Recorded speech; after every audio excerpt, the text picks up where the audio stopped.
Hey everyone, welcome to week 3 of the class. Again, just a quick video here to tell you a little bit about what we're going to be covering this week, just kind of give you an update on progress of the class and this, that, or the other here. It is Saturday when I'm filming this. It is before noon and I've already taken a kid to rock climbing and then taken another kid to hockey and picked a kid up from rock climbing and then taken a kid to a birthday party and then going to take both kids to another birthday party. So I'm living the dream over here. So I hope you enjoy the week 3 material while I'm doing all this here. So this is a very sort of pivotal week for the course because we're going to cover one of the foundational distinctions in sort of theories or perspectives that look at international relations. So again, going back to the beginning of the class, international relations is all about understanding how state actors and representatives of states, such as politicians or monarchs, that sort of thing, interact with one another.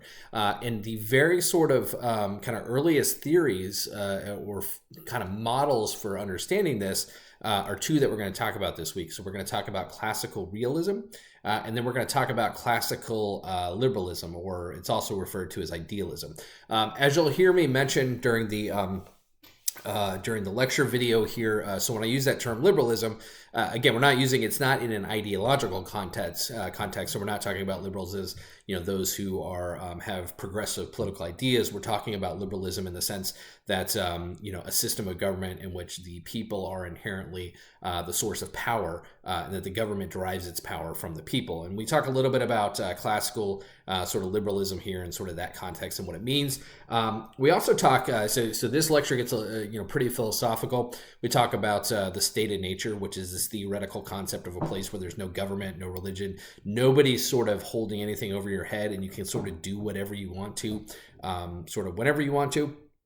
And, sort of what is the nature of man, or people, I should say, in that circumstance, because it's very reflective of, what is the nature of sort of our government. What is our inherent tendencies? Are they good? Do we, want to get along?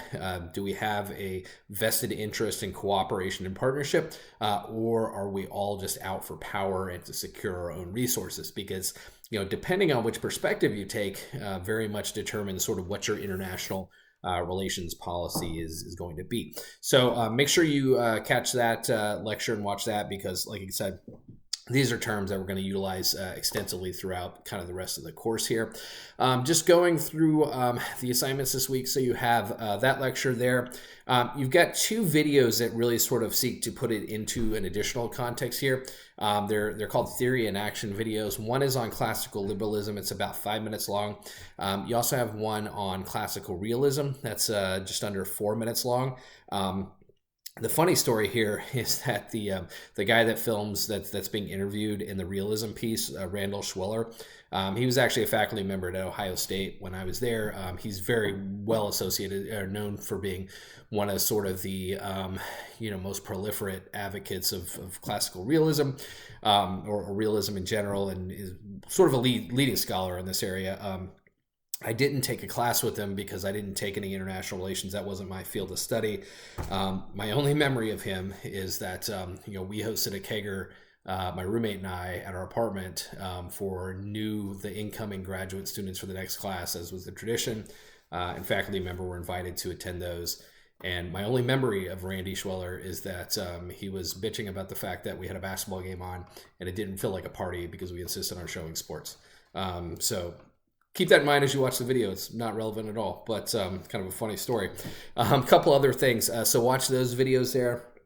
You've got a reading from your textbook from Chapter 3, Section 1, and then Chapter 3, Section 2. So again, everything this week is kind of focused on this distinction and making sure you understand realism versus kind of idealism here. You've got a piece to read, the Melian Dialogue. It's a really fascinating piece of Greek literature. I love it, so I'm making you guys read it. It's a fascinating discussion between, two, basically warring armies and officers.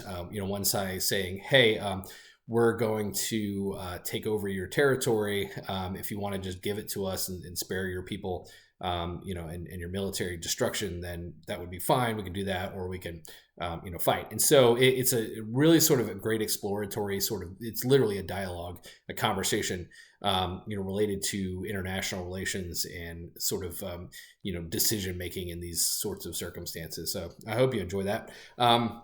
And then you have another piece, an international relations theory guide to war in Ukraine.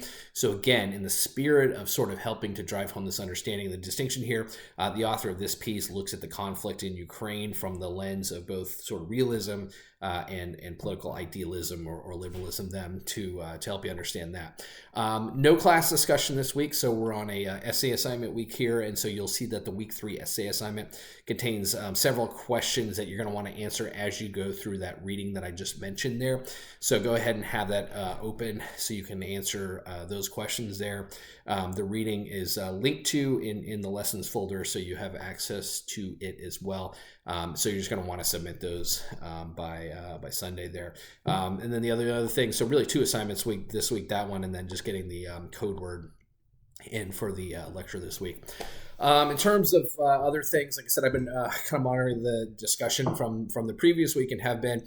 Generally, I don't tend to try not to jump into those things. I may jump in early on in the first few weeks, but once you guys do a good job of getting sort of discussion going, and so far I think it's been fantastic. I've been very happy with the dialogue you guys have going on there, so that's been good. But I'll keep a sort of monitoring an eye on that, and then jumping in if I feel like it would be helpful. If not, I'll just let you guys carry out the discussion because it's doing what it should do, which is fantastic there. On to the term paper here. So I know I said that last week I would probably post something, and the funny thing is my wife started teaching for the first time ever this semester a course in immigration law for the University of Memphis online, and so I've been helping her get her class set up. So it's put me a little behind, but you'll see some information this week about the term paper and sort of first steps and kind of what you can do there. So like I said, reach out to me if you need help. If there's anything I can do to sort of guide you through, particularly as we get into this more sort of theoretical, philosophical stuff, which I know if you haven't sort of ignited that part of your brain recently, can be a little bit confusing. I know when I was in college, for a while I was a philosophy minor, and I just ate this stuff up and loved it. And it was funny, I took a graduate class many years later after I'd had kids and had been working, and life was just bearing down on top of me, and for my brain to switch back to sort of thinking about things that were, I think this is when I had infant twins, and I was like, man, if it's not focused on me surviving the night, then I'm not really interested. So all that to say, I know it can be a little challenging, but reach out to me if you need any help with that. So great. Hope you enjoy this material. Again, just make sure you leave the end of this knowing the distinction between classical realism and idealism / liberalism here. That would be helpful. Thanks so much, guys.